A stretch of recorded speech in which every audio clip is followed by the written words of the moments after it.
दोस्तों पिछले 2 हफ्ते से सोते जागते हकते खाते पीते सब कुछ करते जब जब मोबाइल चेक किया एक ही वीडियो बार बार आरएसएस लेडी इस्लाम, ये हो गया वो हो गया फलाना ढींगरा। तो मैंने सोचा पहले तो काफी देर बर्दाश्त करता रहा कि चलो चलता है, क्या अभी इस बच्ची को क्या बंदा बोले। बच्ची तो नहीं, वैसे इसके बाल देखो ना तो ऐसे रहता है जैसे बालों में किसी ने पटाखा छोड़ा होता है।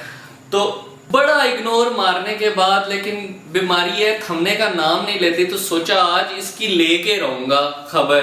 तो चलिए शुरू करते हैं। हम कहते हैं धर्म का उत्थान हो और अधर्म का नाश हो, उसके बाद हम कहते हैं कि इस्लाम एक धर्म है। तो सबसे बड़ा तो अपने दिमाग से ये पर्दा हटा दीजिए कि इस्लाम कोई धर्म है। ये बिल्कुल शुद्ध एक राजनैतिक आंदोलन है जो कि अरब से चला है और पूरे उसमें घूम रहा है। वो राजनीतिक सत्ता को प्राप्त करने के लिए कुछ भी कर सकते हैं। बहुत रिसर्च किया आपने, बहुत रिसर्च की है इस्लाम पे, लेकिन टोटली गलत। इस्लाम में वाज़ेह है, ठीक है, कुरान पाक में लिखा हुआ है इन्न दीना इंदल्लाहि इस्लाम, मतलब इस्लाम एक दीन है, ठीक है। अजीब बात है कि 1400 साल गुजर गए, इतने लोग आए, इतने लोगों ने रिसर्च की, सारा कुछ किया, जो जहां से पढ़ सकते थे पढ़ा, जो दिल करता था सारा कुछ करने के बावजूद किसी ने आज तक ये नहीं कहा कि इस्लाम एक सियासत है। और तुमने 2 दिन पता नहीं पढ़ा भी है कि नहीं पढ़ा, कहती हो कि बड़ी रिसर्च की है। अगर रिसर्च की होती तो ये कुरान पाक में वाज़ेह लिखा है, तुम आगे जाके खुद कहोगे कि जी कुरान पाक पढ़ो, कुरान पाक पढ़ो, इसे समझो, तुम्हें लग पता जाए। ओ बीबी तूने कौन सा पढ़ा है? अगर पढ़ा होता तो ये तुझे पता ना होता कि अंदर लिखा हुआ है कि इस्लाम एक दीन है। बात करती है। दूसरी बात मैं आपको ये कहना चाहती हूँ, देखिए हर मुसलमान जो है अपने आप को आदर्श मानता है कि मोहम्मद को, वो अपने आगे मोहम्मद लिखता भी है, तो वो मोहम्मद जैसा बनना चाहता है। मैं आपसे बस ये विनती करती हूँ कि आप एक बार मोहम्मद का चरित्र जरूर पढ़ें। जैसे हम रामायण को पढ़ाने के लिए कहते हैं ना, वैसे आप सबसे विनती है कुरान को पढ़िए और मोहम्मद के चरित्र को पढ़िए। ये पढ़ना बहुत जरूरी हो गया है। राम को पढ़िए और उसको पढ़िए, लोगों को प्रेरणा कीजिए कि कुरान जरूर पढ़ें। अपने बच्चों को अरबी सिखाइए, उनके लेटर, मैं नजीबाबाद से आ रही हूँ, लगातार अरबी में लिखा हुआ है, समझ ही नहीं आता क्या लिखा हुआ है, क्या इसमें पढ़ाया जा रहा है। ये बात यार तुमने पते की है। यहाँ पर हमें मौलवी समझा के थक गए हैं कि कुरान पाक पढ़ो, इसका तर्जुमा देखो, तुम्हें कोई अकल आए, कोई सोच आए अपने नबी के वो कैसे अपनी जिंदगी बसर करते थे। तुम भी यही बात कह रही हो, ये तो और इससे जबरदस्त और बात कोई नहीं है, ठीक है। और बस तुम्हारा अंदाज बड़ा गंदा है, ये जो तुम कह रही हो ना पढ़ो पढ़ो, इस तरह करने से ना लोगों को फीलिंग आती है, बगैर पढ़े वो लोग समझते हैं कि पता नहीं अंदर क्या लिखा होगा। और तूने कौन सा पढ़ लिया है? और दूसरी बात तुझे तो यही नहीं पता अरबी और उर्दू में फर्क क्या है। नजीराबाद का आया हुआ खत उर्दू में होगा कि अरबी में होगा, ठीक है। अपने बच्चों को मैं तो कहता हूँ ज्यादा से ज्यादा अरबी पढ़ाओ, उर्दू पढ़ाओ, चलो इस बहाने उन्हें भी पता चले इस्लाम क्या है। तेरे अपने बच्चे मुसलमान हो बीबी हुआ है, क्या इसमें पढ़ाया जा रहा है? जिस देश में 3 लाख से ज्यादा मदरसे चल रहे हो, जिस देश में 2 लाख से ज्यादा मस्जिदें विद्यमान हो, उनमें तैयारी क्या हो रही है? दिन रात बोल रहे ला इलाहा इल्लल्लाह। खुद अक्ल करो कोई। 3 लाख से ज्यादा मदरसे मस्जिदें सारा कुछ मान लिया, बिल्कुल ठीक है, लेकिन तुम्हारा अंदाज कैसा है? ओ अकल की अंधी, तुम पागल हो गई हो। ये तो सोचो कि जो ठीक है इतने मदरसे हैं, इतनी मस्जिदें हैं, मंदिर कितने हैं? 20 लाख से ज्यादा हैं। अब मैं क्या चीख चीख के बोलना शुरू कर दूं? जिस देश में 20 लाख से ज्यादा मंदिर हो वहां पर होता क्या होगा? ओ पागल हो गई हो। इबादत की जगह है जहाँ इबादत करते हैं लोग, ठीक है। और फिर तुम्हें मसला है ना कि वहां पता नहीं अंदर क्या वो लोग प्लानिंग करते होंगे। ये सारी बातें जो तुम कर रही हो, मान लिया ठीक है जी, फर्ज करो कि तुम्हारी बात जो है तुम उसका ऑडिट करवा लो, अंदर अपने लोग भेजो, मुसलमान नकली मुसलमान बना के भेजो, असल करके ना निकले तो फिर बात होगी। दिन रात बोल रहे ला इलाहा इल्लल्लाह, 5 बार बोलते हैं, 5 बार नमाज पढ़ी जाती है और शुरुआत इसी से करते हैं कि कोई नहीं है, ला माने नहीं है कोई भी अल्लाह के जैसा, और मोहम्मदुर रसूलुल्लाह अर्थात मोहम्मद ही उस अल्लाह का रसूल है, इन दो के अलावा और किसी को हम पूजेंगे नहीं, मानेंगे नहीं। अब ये बता दो, जिस व्यक्ति को 5 बार लगातार यही बताया जा रहा हो, दिन में 5 बार जब बताया जाता हो, तो उसकी मेंटलिटी क्या बनेगी? वो सीधे आपके ऊपर तलवार लेकर के खड़ा होगा। ओ बीबी, पहले तो सबसे पहली बात ये है कि तुझे आधा तर्जुमा आता है, ठीक है, तुझे पूरी बात का नहीं पता, पहले रिसर्च कर लो। और हाँ ठीक है, माना हमारा कलमा बिल्कुल यही है कि अल्लाह जो है हमारा खुदा है, ठीक है, हम उसी की इबादत करते हैं, और नबी अकरम सल्लल्लाहु ताला अलैहि वसल्लम हमारे आखिरी रसूल हैं, अकेले रसूल नहीं है, ठीक है, टोटल 4 रसूल हैं और ये आखिरी हैं। एक तो ये बात तुम, और दूसरी बात ये जो तुमने कहा ना कि जी केवल एक को मानते हैं, तो यूं ही किया ना, तो बात ये है कि जो तुम्हारे लाखों भगवान हैं, ठीक है, हमने कभी तुम्हें कहा कि फलां को मानते हो, फलां भगवान को, फलां को नहीं मानते, क्यों नहीं मानते? तुम 15-20 को मानते हो, बाकियों को छोड़ देते हो, जहाँ जहाँ तुम्हारा कोई काम बनता है ना, तुम लोग उनको मानते हो। लेकिन हमने कोई कहा कि फलां को क्यों नहीं मानना, फलां को क्यों नहीं मानना, ये क्यों नहीं किया, वो क्यों नहीं किया? और दूसरी बात, हमें ठीक है 5 बार जो है ये बात समझाई जाती है कि हमारा अल्लाह एक है, उसका जो है आखिरी नबी हमारे आका जी सल्लल्लाहु अलैहि वसल्लम है। लेकिन इसमें ये बात कहां से आ गई कि जी हम तलवार लेके खड़े हो जाएंगे? और ये कौन सा एक अकेला दीन है जिसमें एक ही अल्लाह पर ईमान लाया जाता है? ईसाई भी इसी दीन पर है, ठीक है, वो भी अल्लाह ताला पर ही ईमान रखते हैं। हाँ, नबी में वो चेंज है, यहूद भी इसी तरह ही है, तुम्हारे साथ ज्यादा सारे हैं, तो इसमें हमारा क्या है? इसी तरह सिख जो है वो भी गुरु नानक को मानते हैं, तो वो क्या अभी तलवारें लेके निकल जाते हैं? तुम्हें सिर्फ हम ही नजर आ रहे हैं कि जिनका एक है। तुम ना ठंडी लस्सी पिया करो तो दिमाग थोड़ा ठंडा हो, ठीक है, और अकल भी आए तुम्हें, है, साथ सरदाई पी लिया करो, बादाम शदाम होते हैं, काफी दिमाग को रिलैक्सेशन मिल जाती है। और ये केवल, ये तो अजान है, नमाज अलग होती है, ये अजान है, आओ आओ अपनी नींद को छोड़ करके आओ, बैठो यहाँ। उसके बाद एक मौलवी बोलता है, एक मौलवी के इशारे पर सब झुकते हैं, खड़े होते हैं। उसके बाद वो वहां पर आयतों का पाठ होता है, और आयतें हम क्या समझते हैं, जैसे हम मंदिर में घंटा बजाए आते हैं, वैसे उनकी नमाजें चल रही हैं। बिल्कुल गलत सोच है। वो नमाज इसीलिए पढ़ रहा है कि हमारा विनाश करना है।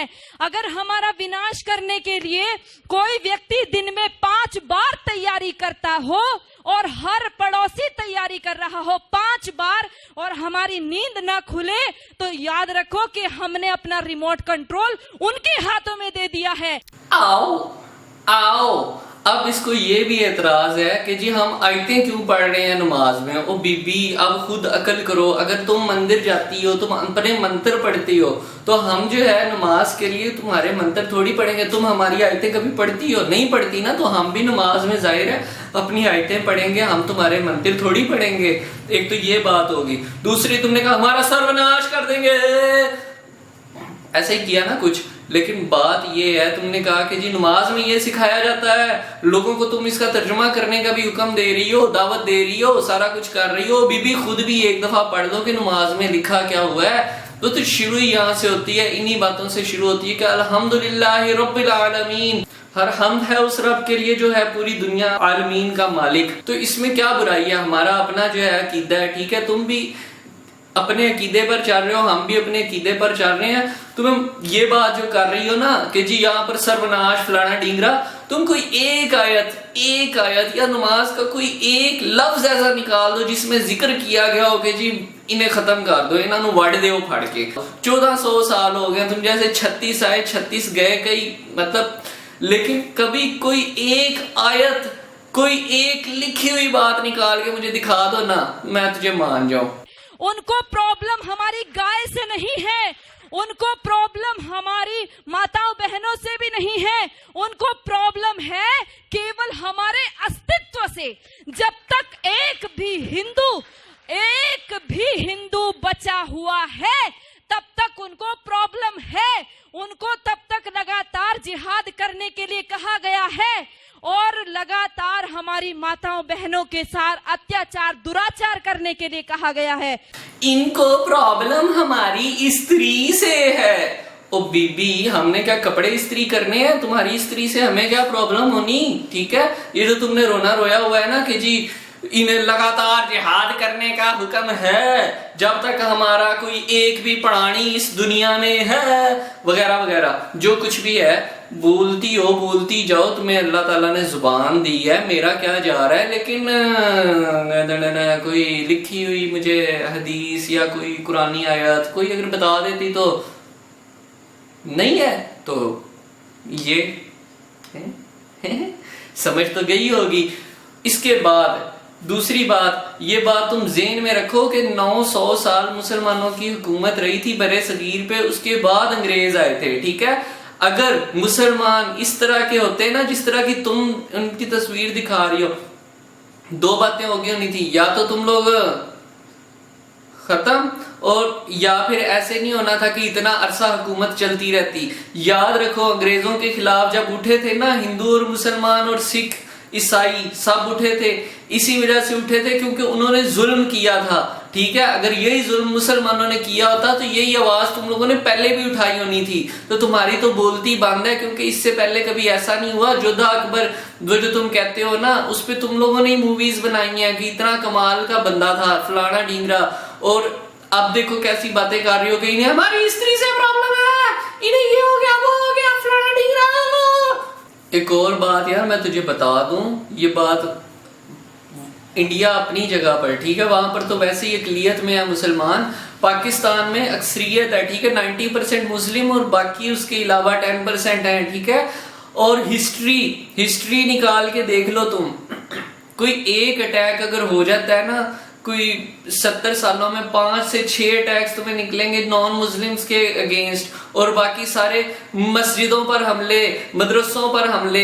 लेकिन जब जब मस्जिद और मदरसे पर हमले हुए हैं ना, कोई नहीं बोला कि ये ईसाई ने किया होगा, ये हिंदू ने किया होगा, क्योंकि हमें आदत नहीं है इस तरह बिला वजह इल्जाम लगाने की। लेकिन 100 में से एक हमला कभी खुदा ना खास्ता किसी कम्युनिटी पे हो जाता है ना, तो तुम लोग वहां से चीखते हो। हमारे यहाँ पर ईसाई भी नहीं इतना चीखते, हिंदू भी नहीं इतना चीखते, क्योंकि वो जानते हैं कि हम उनकी किस तरह हिफाजत करते हैं। और तुम लोग वहां पर बैठे हुए चीख रहे होते हो फेमिनिज्म और फलाना ढींगरा, ये पता नहीं कौन कौन सी तुम लोगों ने निकाली हुई हैं चीजें कि जी ये हो गया वो हो गया, वहां पर तो गैर मुस्लिम जो है उनके साथ फलाना हो रहा है, ये हो रहा है वो हो रहा है, वो तो गैर महफूज है, इनके ऊपर सैंक्शन लगा दो, इन्हें तो तबाह कर दो, परमाणु बम इन पे गिरा दो। और जब हमारी हो रही होती है तब तुम्हें कोई होश नहीं होती, तब तुम कहते हो इट्स नॉर्मल जी, it's not a big deal. इसके बाद और सुनो, ठीक है, तुम्हें मुसलमान 100 लोगों ने कोई जुर्म किया, नजर नहीं आया, हाँ उनमें से एक बंदा मुसलमान है, उसको पता चला ये मुसलमान है, लो जी मुसलमान सारे होते ही ऐसे हैं। ओ हद करती हो तुम। ये बताओ कि क्या किसी ने मुसलमानों के अलावा किसी ने कुछ नहीं किया? 90% क्राइम्स जो होते हैं ना वो मुस्लिम्स के अलावा लोग करते हैं। अमेरिका निकाल के देख लो, रेप फलाना ढींगरा सब कुछ हो रहा है। एक मुसलमान पकड़ा जाए तो पूरी मुस्लिम कम्युनिटी का नाम लिया जाता है। अगर मुसलमान बंदा नहीं है तो खाली कहा जाता है डकैती हो गई, मर्डर हो गया। मुसलमान ने किया तो जी इसने अपना जो है ना वो यूं कर दिया है। ठीक है, क्या मुसलमान जिहाद करते हैं? जिहाद तब होता है जब उसे सेल्फ डिफेंस चाहिए होती है। ठीक है, वो अपनी हिफाजत के लिए करता है, वो इसलिए नहीं करता कि जी अगले को बिला वजह कभी अटैक करने का हुक्म इस्लाम में नहीं दिया गया। ठीक है, वाज़े रहे। तुम कोई एक जगह निकाल के दे दो जहां लिखा हो कि जी काट डालो, मार डालो, ये कर दो, वो कर दो, कहीं नहीं लिखा हुआ। बल्कि हमारे इस्लाम में तो वाज़े है, ये जो अभी तुम लोगों ने और अमेरिका ने हकूक बनाए हैं ना इंसानियत के कि जी वॉर होगी तो वो औरतों को कुछ नहीं कहना, बुजुर्गों को कुछ नहीं कहना, प्रीचर्स को कुछ नहीं कहना, ये हमने पहले से बनवाए हुए हैं। ठीक है, हमारे आका जी सल्लल्लाहु अलैहि वसल्लम ने 1400 साल पहले हमें ये वाजे कर दिया था कि जब तुम्हारी किसी से लड़ाई होगी ना तो उस पर भी हमला नहीं करना जो तुम पे हमला नहीं करता। बात करती है कोई पढ़ करके तो देखे उनके वो रोजा किस लिए रखते हैं। कोई पढ़े रोजा किस लिए रखा जाता है? रोजा कोई नवरात्रों जैसा व्रत नहीं है, कोई नवरात्रों जैसा व्रत नहीं। आज हम रोजे को नवरात्रे के साथ जोड़ रहे हैं। हम नवरात्रों में अपनी माँ दुर्गा की कल्पना करते हैं, उसको जीवन में उतारने की कोशिश करते हैं। जितनी मोहम्मद ने लड़ाई लड़ी थी, सारी रोजे के टाइम में लड़ी थी, और सारी की सारी तैयारी करने के रोजा इसलिए रखा जाता है कि आप लड़ाई लड़ोगे, जंग लड़ोगे तो भूखा रहना पड़ेगा। अब उस भूख प्यास को आप कैसे सहन करोगे? आप रोजे का असली शब्द ढूंढ करके लाइए। उनके अरबी कोश में सोम शब्द है, जिसका अर्थ है घोड़ों को भी हफाना, अर्थात घोड़े भी तैयार करना और खुद अपने शरीर को मजबूत करना। अगर उस रोजे की इफ्तार पार्टी में सारे के सारे हिंदू जाकर के बैठते हैं, आश्चर्य होता है जब लखनऊ के मंदिर के मठाधीश भी जाकर के रोजे की इफ्तार पार्टी मंदिर के अंदर कराते हैं, और हम सब लोग केवल फेसबुक पे एक दो गुस्सा निकाल करके रह जाते हैं। कोई बड़े रोजा किस लिए रखते हैं? और खुदा का खौफ कर रोजा रखते हैं। एक तो सुबह से शाम तक भूखे प्यासे रहते हैं। तुझे कोई अकल मकल मतलब कोई चीज ऐसी थोड़ी बहुत हो, कोई फीलिंग आई हो कभी कि हाँ है मुझ में? मुझे नहीं लगता कि तुझ में है, क्योंकि तुझे कह रही है ना कि जी उससे सब्र और उससे वो एनर्जी आती है। ओ यार तुम एक बात बताओ कि एक तुम हो और एक तुम्हारे साथ एक तुम्हारी कोई और सहेली है, ठीक है? सहेली ने सुबह से शाम तक कुछ भी नहीं खाया और तुम सारा दिन प्रोटीन शेक्स ठूंसती रही। रात को लड़ाई होगी तो जीतेगा कौन? जाहिर है तुम में एनर्जी होगी ना, वो तो बेचारी भूखी सारा दिन रही है। तो ये कहाँ क्या तुम्हारा लॉजिक हो गया कि जी वो इसलिए करते हैं? घोड़ों को भी पता नहीं घोड़े कहाँ से अब बीच में आ गए कि जी वहां भी उनको भी ये करना पड़ता है। जी उन्हें सब्र करना इसलिए सिखाया जाता है ताकि उनका जिस्म मजबूत हो जाए।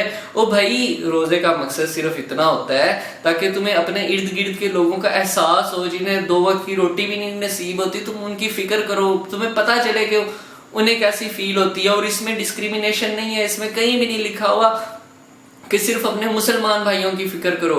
इंसानों का हमेशा कहा गया अपने इर्द गिर्द के लोगों की फिक्र करने का, ठीक है, बगैर किसी तकसीम के। हम सोचते हैं कि उनकी हज यात्रा, हम सोचते हैं उनकी हज यात्रा हमारी अमरनाथ यात्रा जैसी है। अरे पढ़ो भाइयों, यदि उनकी हज यात्रा हमारी अमरनाथ जैसी होती तो वहां पर सब लोग जा सकते थे, केवल मुसलमान ही क्यों जाते हैं? आज उनके ऊपर वो वहां से हमारे भाई पैसा भेजते हैं और वहां से वो अपनी सभ्यता को भेजते हैं। उनको कोई एम्बेसी में राजदूत भेजने की आवश्यकता नहीं है कि भारत में आप हमारे अरबी कल्चर का प्रचार कीजिए। ये सारे बढ़ाए हुए दाढ़ी, ये सारे ऊंचा पजामा और नीचा कुर्ता पहन करके सारे वहां से सीख करके आते हैं और अपने आप यहाँ पर आकर के सिखाते हैं। याद रखो, मिटेगा ये धर्म और आबरू भी जाएगी, तुम्हारे नाम से दुनिया को शर्म आएगी। यदि आज नहीं जागे तो कोई हमारे बचाने वाला नहीं है। ओ बीबी यार, तूने कौन सा जाके हज करनी है? और कोई अकल के नाखून लो, पागल वागल तो नहीं हो गई? एक तो तुम्हें अभी ये एतराज कि जी वहां पर हज के लिए गैर मुस्लिमों को नहीं जाने देते, वहां ऐसा पता नहीं क्या होता है। यार देखो, हर एक के अपने अपने रूल्स होते हैं, ठीक है? अब तुम एक बात ये खोल के सुनो है, पता है क्या है? वहां पर बहुत ज्यादा रश होता है, बहुत ही ज्यादा रश होता है, ठीक है? और वो सब रश जो है मुसलमान अपनी इबादत करने के लिए आए होते हैं, उनकी वजह से हुआ होता है। और इस रश की वजह से, इस रश को रोकने की वजह से हमें यहाँ पर बैठे हुए हमें भी 4 साल बाद जाने की इजाजत होती है। और 4 साल से पहले हम ऐसे नहीं कि मुंह उठा के आज भी चले गए कल भी चले गए। लोग जाते हैं, कई लोग ऐसे जाते हैं, लेकिन उन्हें फाइन पे करना पड़ता है, ठीक है? तो ये मुसलमानों के लिए, हालांकि उन्होंने इबादत करने जाना होता है, और तुम लोगों ने वहां कौन सी हज करने जाना है जो तुम्हें अंदर जाने की इतनी जल्दी पड़ रही है? और फिर तुम्हें एतराज है कि जी गैर मुस्लिमों को नहीं जाने देते। तो यार पहले अपना गिरेबान झांको। तुम लोग अपने मंदिरों में अछूत को जाने देते हो, दलितों को जाने देते हो, नहीं जाने देते ना? तो यार अपना अपना अकीदा है, इसमें इतना रोना रुपा क्या डाला हुआ? मुझे नहीं।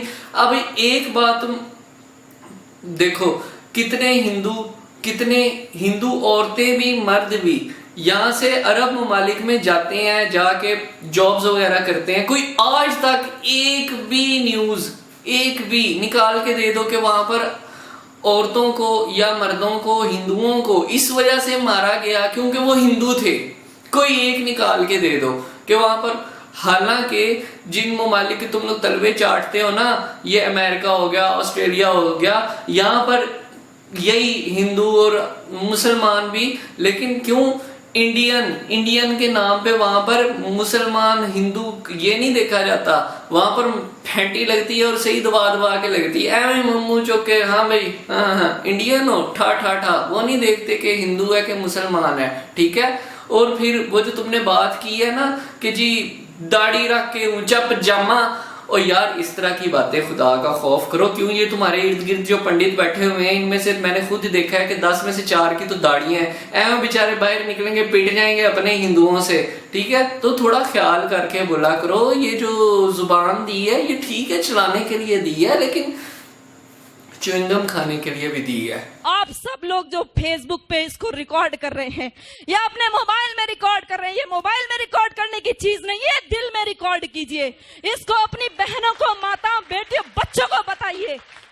नीति कृष्ण कहता है, नीति का अवलंब ले पहचान शत्रु प्रहार को, कृष्ण का आदेश सुन गुंजा दे गांडीव की टंकार को, ऐ पार्थ चादर तान कर सोता रहेगा कब तलक, तू उठ जरा निज शौर्य का परिचय करा संसार को, तू उठ जरा निज शौर्य का परिचय करा। धन्यवाद। यार आरएसएस आंटी, मुझे नहीं पता ये क्या बला है, ठीक है, लेकिन मेरी तुम्हारे से कोई जाती दुश्मनी नहीं है।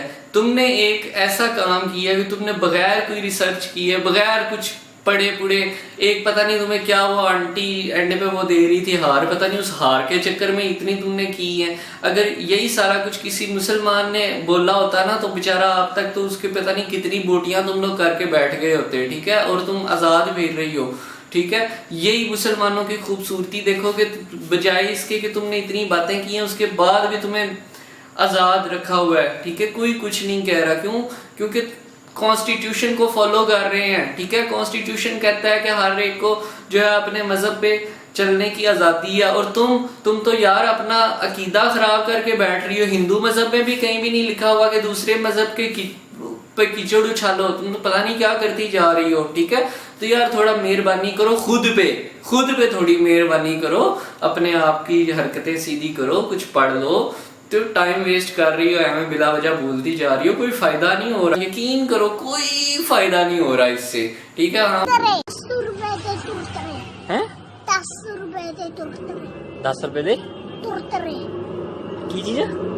बस इतना कहूंगा कि यार ये वीडियो ज्यादा से ज्यादा शेयर करें, जितना हो सके ये इस आरएसएस आंटी तक पहुंचे किसी तरह।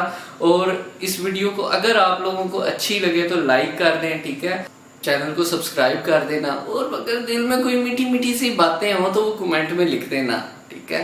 अब ये आप लोगों का काम है, इसको ट्विटर, इंस्टाग्राम, फेसबुक, जहां जहां आप लोगों का दिल करे इसे शेयर करो। और एंड पे अगर आप लोग मेरी वीडियो डाउनलोड करके अपने चैनल पे अपलोड भी करोगे तो मैं आप लोगों पे कोई रिस्ट्रिक्शन नहीं लगाऊंगा, ठीक है। तो यार बस इतना ही, मिलते हैं अगली वीडियो में। तब तक आपने अपने फैमिली का, अपने दोस्तों का और अपने सबका ख्याल रखना है, ठीक है।